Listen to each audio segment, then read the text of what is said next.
कोलकाता की रहने वाली पूजा सिंह 29 जुलाई 2019 को इवेंट मैनेजमेंट से जुड़े काम के सिलसिले में बेंगलुरु आई थी, मगर अगले ही दिन बेहद ही रहस्यमय तरीके से वह गायब हो जाती है। मिसिंग रिपोर्ट दर्ज होने के बाद पूजा की तलाश शुरू होती है और फिर पुलिस एक ऐसी जानकारी निकाल कर लाती है जिसे सुनकर हर किसी के पैरों तले जमीन खिसक जाती है।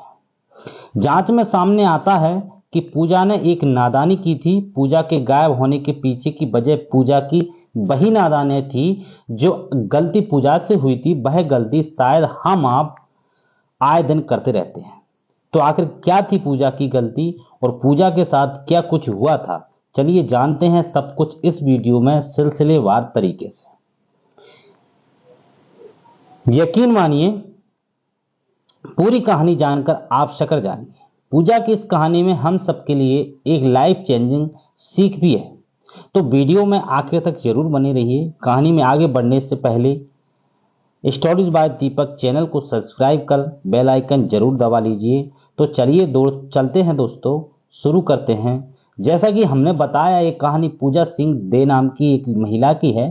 पूजा कोलकाता की रहने वाली थी और अभी उसकी उम्र 32 साल की थी।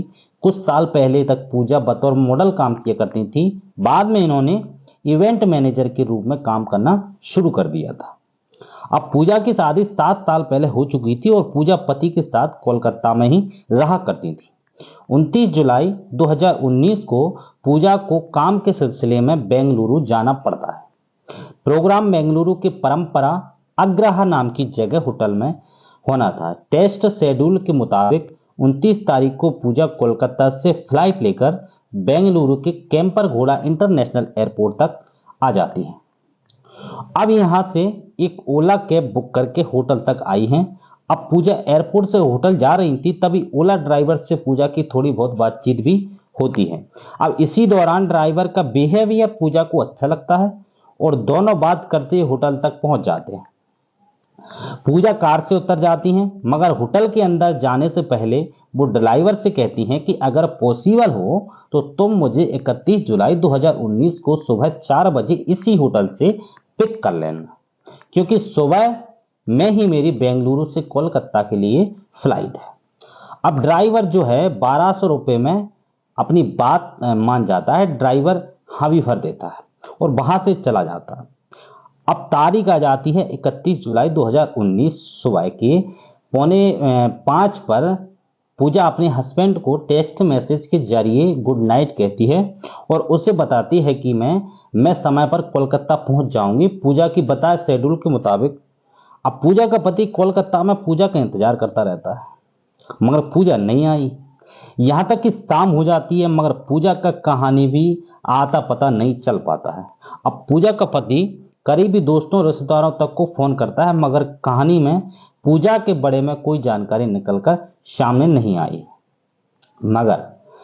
मगर दोनों ही मोबाइल फोन लगातार स्विच ऑफ आ रहे थे। पूजा इसलिए परिवार वालों की चिंता और ज्यादा बढ़ जाती है कि अभी यह लोग पूजा की तलाश में लगे हुए थे कि तभी पूजा का एक मैसेज करती है। मैसेज में लिखा हुआ था, I am in Hyderabad, some emergency need cash. एक और मैसेज के जरिए पूजा पति से अर्जेंटली 5 लाख रुपए की डिमांड करती है। अब इन मैसेज को देखकर वो तुरंत पूजा को फोन करने की कोशिश करते हैं, मगर मोबाइल फोन अभी भी स्विच ऑफ आ रहा था। थोड़ी देर इंतजार करने के बाद यह वापस मैसेज करते हैं कि अगर तुम्हें पैसे चाहिए तो जल्द से जल्द मुझे फोन पर बात करो। इस मैसेज का दूसरी तरफ से कोई जवाब नहीं आता है और फिर मैसेज का सिलसिला भी बैंड हो जाता है। अब पैसों की डिमांड वाले मैसेज से पूजा के पति अनहोनी की आशंका में गिर जाते हैं और वह भागते हुए कोलकाता के न्यू टाउन पुलिस स्टेशन में जाते हैं और पूजा की मिसिंग रिपोर्ट दर्ज करवाते हैं। इस दौरान वो पैसे की डिमांड वाले मैसेज का भी जिक्र करते हैं और कोलकाता पुलिस मिसिंग रिपोर्ट तो दर्ज कर लेती है, मगर इस रिपोर्ट पर कोई कार्रवाई नहीं कर जाता।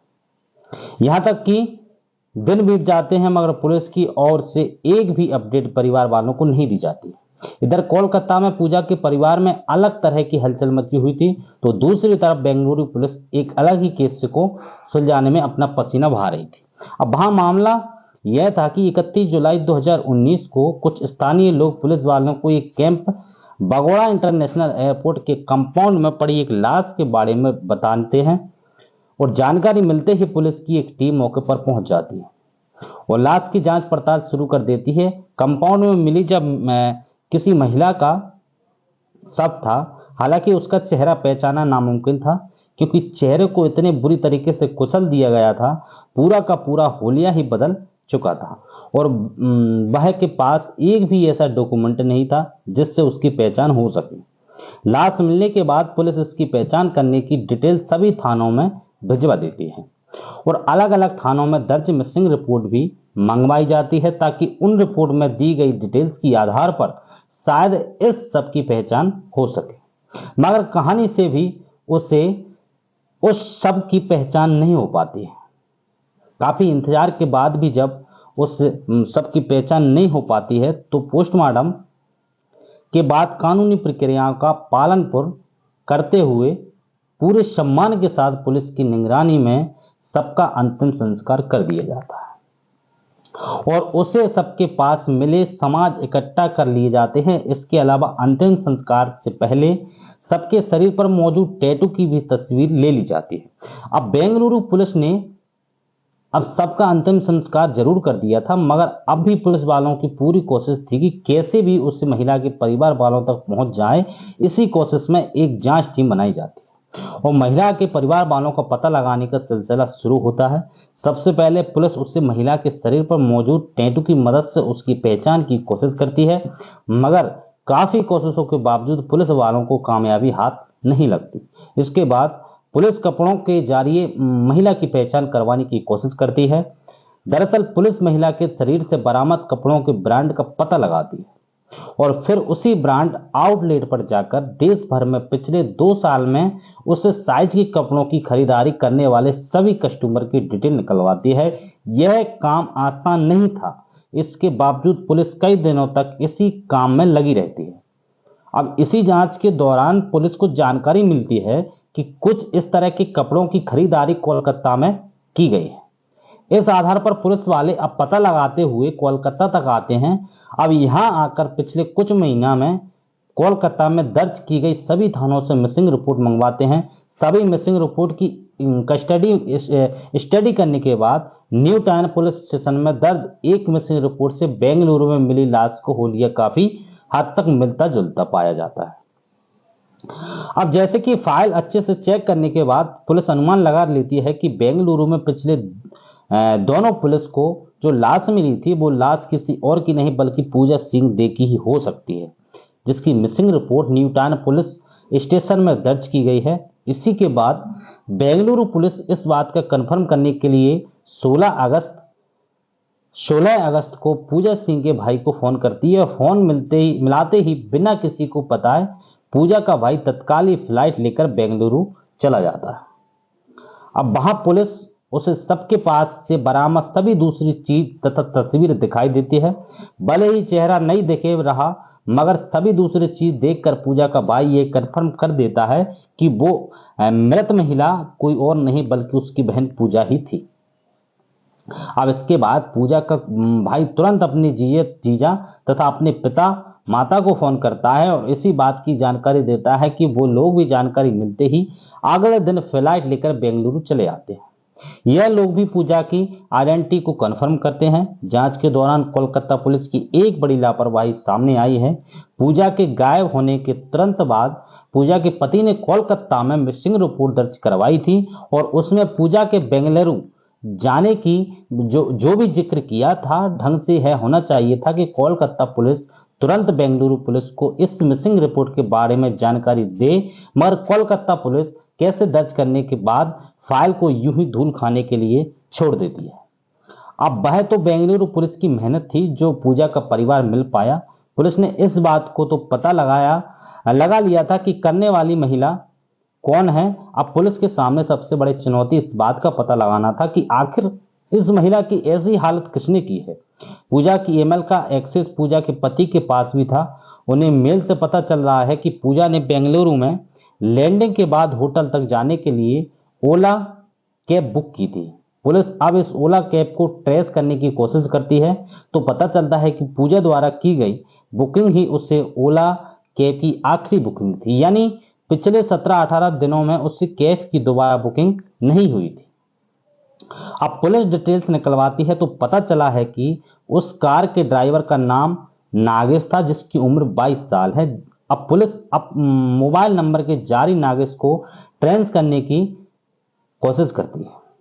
अब इसी ट्रैकिंग के दौरान पुलिस के सामने एक चौंकाने वाली जानकारी आई है कि जब पूजा के पति का पास पैसों की डिमांड वाला मैसेज आया था तो पूजा के मोबाइल लोकेशन और नागेश के मोबाइल का लोकेशन एक ही था।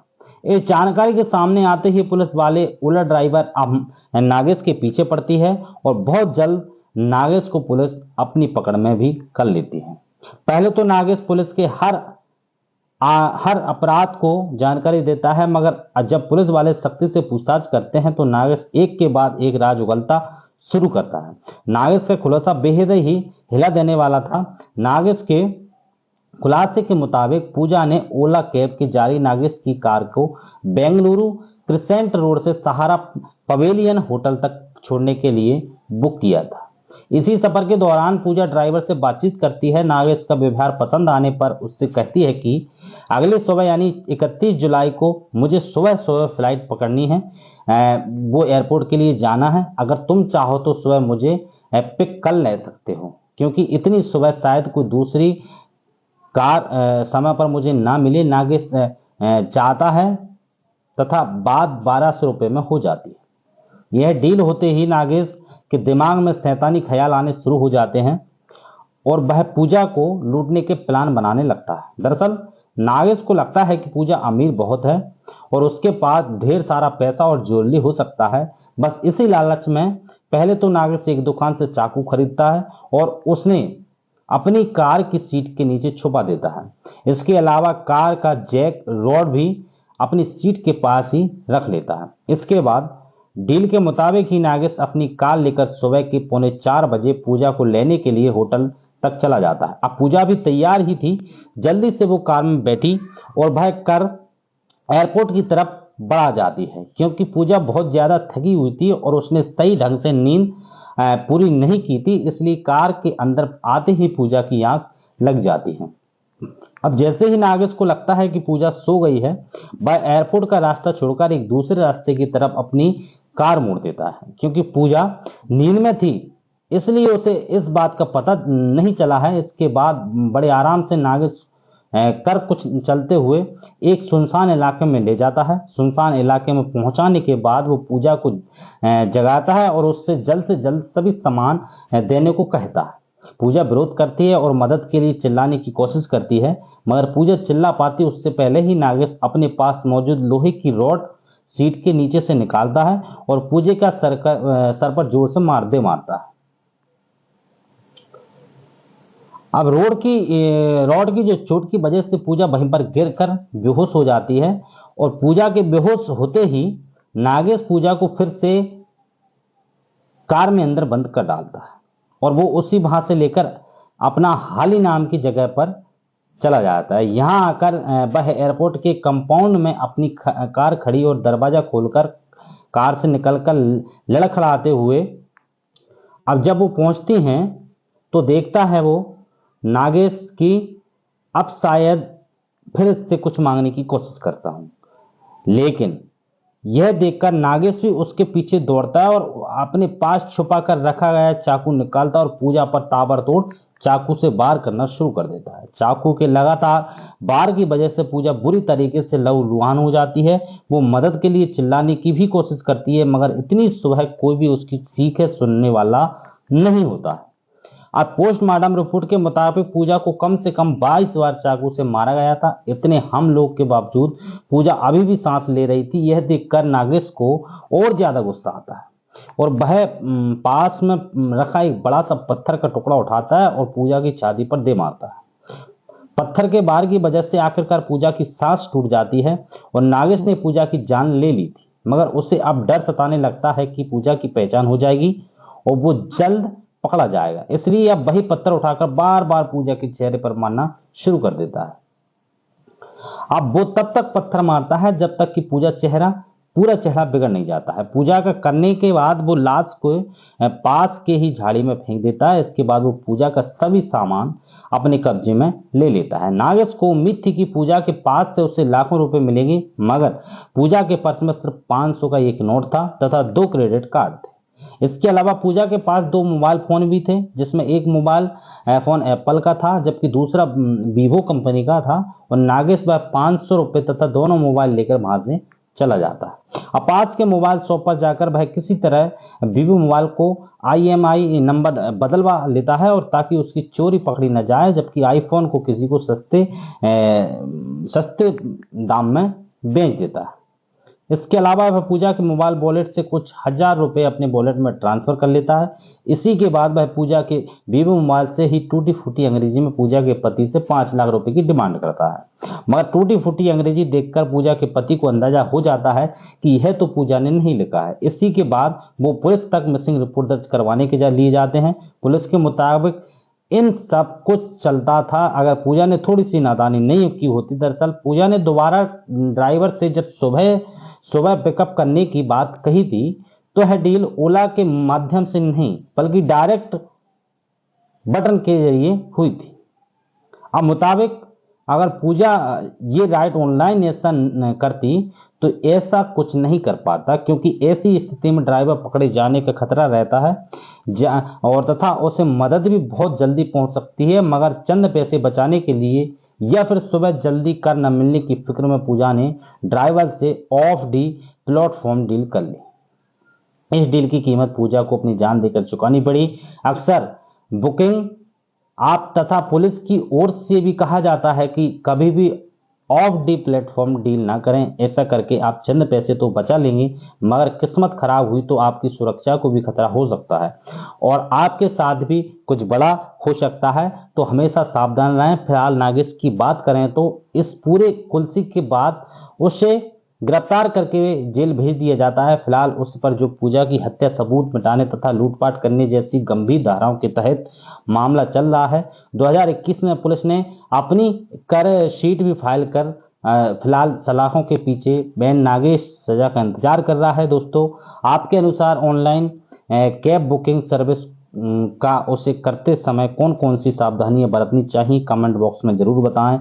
अगर आपको हमारी मेहनत पसंद आई हो तो इस वीडियो को लाइक करते हुए शेयर भी करें। अगर आपने स्टोरीज बाय दीपक चैनल को अब तक सब्सक्राइब नहीं किया है तो जल्दी से चैनल को सब्सक्राइब कर लीजिए और लेटेस्ट वीडियो की जानकारी के लिए बेल आइकन जरूर दबा लीजिए, जिससे नोटिफिकेशन भी आप तक पहुंच